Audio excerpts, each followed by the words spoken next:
दोस्तों, बिहार सक्षमता परीक्षा का एग्जाम डेट आ गया है 26 फरवरी को। तो दोस्तों, लगातार 4 परीक्षाएं होंगी और मौके 3 मिलेंगे। सभी नियोजित शिक्षकों को 3 मौके मिलेंगे और अगर आप पहले ही बार में एग्जाम पास हो जाते हैं तो वहीं पे मिल जाएगा आपको राज्यकर्मी का दर्जा और आप विशिष्ट शिक्षक कहलाने लगेंगे दोस्तों। और जो अभ्यर्थी तीनों एग्जाम फेल कर जाएंगे वो अपने नौकरी से भी हाथ धो सकते हैं, उनकी नौकरी भी जा सकती है दोस्तों। तो इस वीडियो के माध्यम से दोस्तों हम आप सभी को बिहार सक्षमता परीक्षा में कितने मौके मिलने वाले हैं, अगर आप कैसे पहले ही अटेम्प्ट में एग्जाम को पास कर जाएंगे, इसकी स्ट्रेटजी और सिलेबस के बारे में बताऊंगा दोस्तों। तो सबसे पहले आप इस चैनल को लाइक कीजिए, सब्सक्राइब कीजिए, कमेंट कीजिए और ज्यादा से ज्यादा शेयर कीजिए कि आपके जितने भी मित्र नियोजित शिक्षक हैं उनको जो है अपने एग्जाम में मदद मिल सके और वो अपने बेहतर स्ट्रेटजी से जो है अपने एग्जाम की तैयारी कर सके। बात करते हैं सक्षमता परीक्षा की दोस्तों। तो जो अभ्यर्थी पहला ही परीक्षा पास कर जाएगा उसका काम वहीं पे खत्म हो जाएगा, क्योंकि उसको अगले एग्जाम देने की जरूरत कोई नहीं पड़ेगी, क्योंकि उसके बाद उसको एग्जाम देना ही नहीं होगा। क्योंकि पहले ही अटेम्प्ट में अगर एग्जाम आप पास कर जाते हैं तो वहीं पे आप विशिष्ट शिक्षक कहला जाएंगे और आपको राज्यकर्मी का दर्जा मिल जाएगा। तो आगे के मौके यानी आगे के एग्जाम आपको नहीं देने होंगे। अब बात करते हैं वैसे शिक्षकों की कि मान लीजिए कि आप में से किसी का कोई भी अभ्यर्थी, भगवान ना करे कि किसी के साथ ऐसा हो, लेकिन मान लीजिए कि आप पहले ही एग्जाम में अगर फेल हो गए तो आपको दूसरा मौका मिलेगा।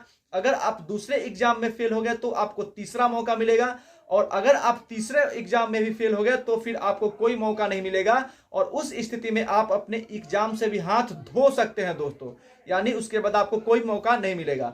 तो दोस्तों, सक्षमता परीक्षाएं 4 होंगी जिसमें आप सभी अभ्यर्थियों को 3 मौके मिलेंगे। परीक्षा 4 होंगी, मौके 3 मिलेंगे। कहने का मतलब यह है कि किसी कारणवश आप में से कोई अभ्यर्थी अगर 26 फरवरी वाला एग्जाम नहीं दे पाता है तो अगले 3 एग्जाम उसके लिए नॉकआउट हो जाएंगे, यानी कि अगले 3 एग्जाम उसको देने ही होंगे दोस्तों। तो आपको जो है अगला 3 एग्जाम देना होगा। तो इसलिए 4 एग्जाम दिए जा रहे हैं। किसी कारणवश एक एग्जाम आप नहीं दे पाए तो आपको 3 एग्जाम देने होंगे। जहां पास होंगे वहीं से आपको राज्यकर्मी का दर्जा मिलेगा और अगर आप तीनों मौकों में फेल हो जाते हैं तो फिर आपको राज्यकर्मी का दर्जा भी नहीं मिलेगा और आप अपने नौकरी से हाथ भी धो सकते हैं दोस्तों। अब बात करते हैं परीक्षा की। तो दोस्तों, ये सक्षमता परीक्षा है वो बिल्कुल आसान होगी दोस्तों। एकदम आसान जो है क्वेश्चन इसमें पूछे जाएंगे और इसका जो है आपको क्वालिफाई अंक भी जो है वो रखे गए हैं। तो आपके लिए एकदम आसान परीक्षा होने वाला है। तो अब मैं बात कर रहा हूं कि आप सभी का सिलेबस क्या होगा दोस्तों। तो सभी कक्षा के जो अध्यापक हैं उनके लिए 150 क्वेश्चन पूछे जाएंगे दोस्तों, चाहे आप 1 to 5 में हो, चाहे 6 to 8 में हो, चाहे 9 10th में हो या फिर 11 12th में हो।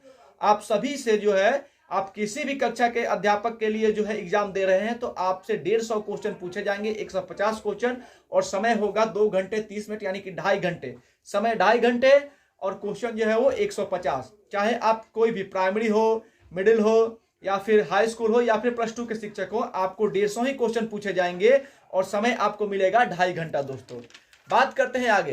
तो आप जिस क्लास के टीचर हैं आपको उसी क्लास का सक्षमता परीक्षा देना होगा। ऐसा नहीं है कि आप प्राइमरी के टीचर हैं तो आपको +2 का सक्षमता परीक्षा देंगे, ऐसा बिल्कुल नहीं है। अगर आप +2 के शिक्षक हैं तो प्राइमरी के देंगे, ऐसा भी बिल्कुल नहीं है। तो आप जिस क्लास के टीचर हैं आप उसी क्लास का सक्षमता परीक्षा जो है आप देंगे। तो कुल मिलाकर के मौके 4 मिलेंगे दोस्तों, लेकिन एग्जाम 4 होंगे लेकिन मौके आपको 3 मिलेंगे। तो 4 ही मौके समझिए, 4 ही मौके मिलेंगे लेकिन आपको 3 मौका मिलेगा। एक अभ्यर्थी को 3 मौका, बोर्ड के तरफ से 4 मौके लेकिन एक अभ्यर्थी को 3 मौके, यानी कि किसी कारणवश आपने एक नहीं दिया तो फिर आप जो है वो 3 मौके को जो है वो एग्जाम दे सकते हैं।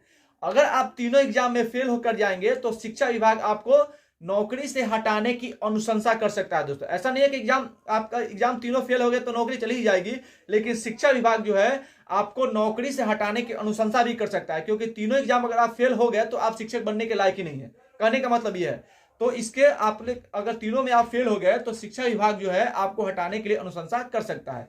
तो दोस्तों, रिस्क क्यों लेना है? रिस्क बिल्कुल भी नहीं लेना है और ऐसा मेहनत करना है, ऐसे एग्जाम की तैयारी करनी है, ऐसे स्ट्रेटजी बनानी है कि आप पहले ही अटेम्प्ट में जो है एग्जाम को पास कर जाएं और वहीं से आपको जो है राज्यकर्मी का दर्जा मिल जाए और विशिष्ट शिक्षक जो है आप कहलाने लगे दोस्तों। तो बात करते हैं एग्जाम के पैटर्न की। तो चारों एग्जाम में, चाहे वो प्राइमरी का हो, चाहे 6 to 8 का हो, चाहे वो 9 10th का हो, चाहे 10 +2 का हो, चारों ही एग्जाम में दोस्तों भाषा जो है वो कॉमन है।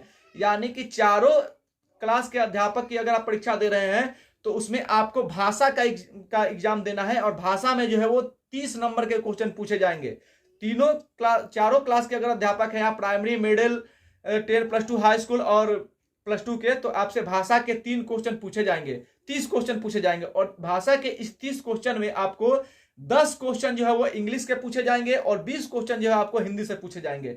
यानी 20 नंबर के हिंदी के क्वेश्चन होंगे, 10 नंबर के इंग्लिश क्वेश्चन होंगे, यानी कि 30 नंबर। इसमें से आपको 9 नंबर लाना है पास होने के लिए। भाषा में आपको 9 नंबर लाना है, चाहे आप प्राइमरी के टीचर हैं, चाहे मिडिल के हैं, चाहे प्लस 2 के हैं, चाहे हाई स्कूल के हैं। दूसरा पार्ट जो है वो सामान्य अध्ययन का है, जिसमें आपको जो है 40 क्वेश्चन पूछे जाएंगे दोस्तों। सामान्य अध्ययन से 40 क्वेश्चन पूछे जाएंगे, जिसमें आपको हिस्ट्री के क्वेश्चन होंगे, पॉलिटी के क्वेश्चन होंगे, ज्योग्राफी के क्वेश्चन होंगे, इकोनॉमी के क्वेश्चन होंगे, साइंस के क्वेश्चन होंगे। यानी 5, 6, 7 के आसपास सारे सब्जेक्ट के क्वेश्चन होंगे और सब मिला के 40 क्वेश्चन जो है वो सामान्य अध्ययन से पूछे जाएंगे दोस्तों। और सामान्य अध्ययन का जो पेपर है ये भी सब में कॉमन है, यानी 40 नंबर का सामान्य अध्ययन जो है वो प्राइमरी में भी पूछा जाएगा, 6 to 8 में भी पूछा जाएगा, 9, 10th में भी पूछा जाएगा और प्लस 2 में पूछा जाएगा। बात तीसरे पार्ट की करते हैं, तो 40 और 30 70 नंबर का क्वेश्चन जो है वो हो गया। बाकी जो 80 नंबर के क्वेश्चन पूछे जाएंगे, तो 1 to 5 में 80 नंबर के क्वेश्चन जो है वो सामान्य विषय के होंगे दोस्तों।